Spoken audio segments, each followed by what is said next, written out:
দীপা অবিনাশকে বলে, আমি যে যান সন্দেহ করছি সেটাই যদি সত্যি হয় তাহলে আমাকে ইমিডিয়েটলি পদক্ষেপ নিতে হবে। এরপরে উর্মি সেখানে এসে পৌঁছালে অবিনাশ জিজ্ঞেস করবে, আপনাকে এত নার্ভাস লাগছে কেনে? উর্মি বলে, আমরা এখান থেকে চলে যেতে চাই।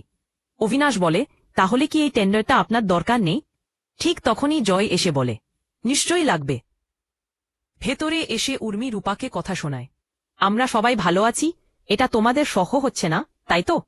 রূপা জবাব দে, সবাই কত ভালো আছে সেটা তো আমি দেখতে পাচ্ছি।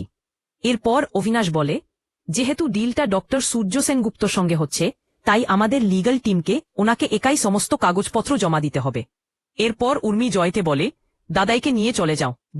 তখন জয় বলে, তুমি কি করতে চাইছো? প্রতিটা পদে আমরা বদির ওপর নির্ভর করে পড়ে আছি, এই ডিলটা না হলে আমরা পথে বসব।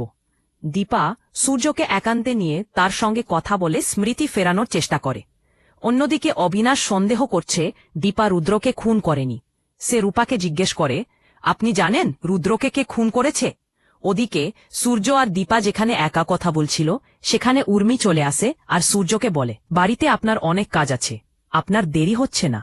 তারপর সূর্য সেখান থেকে চলে যায়।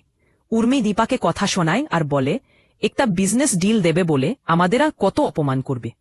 এইদিকে বাড়িতে ফিরে সূর্যকে সোনা বলে, রুদ্রর আত্মা শান্তি পায়নি বাবা, তুমি ওই মহিলার সঙ্গে আর কোনোদিন কথা বলবে না।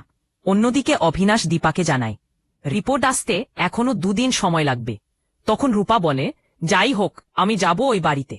তখন দীপা বলে, আমার কাছে একটা প্ল্যান আছে, আমি ডাক্তারবাবুকে কিডন্যাপ করব। এইদিকে সকালে সূর্য জগিংয়ে যাবে, সেখানে উর্মিও যেতে চাইলে হঠাৎ কাদায় পড়ে যায়। সূর্য বলে, এই শরীর নিয়ে তুমি আমার সঙ্গে জগিংয়ে যাবে? উর্মি দীপাকে বলে, মানুষটা একা চলে গেল, তুই একটা জানিস না ওনার সঙ্গে।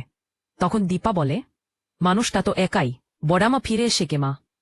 আর ভাবো না আমি সেই ছোট্ট লাবণ্য, চোর করে হোস্টেলে পাঠিয়ে দিয়েছিলে।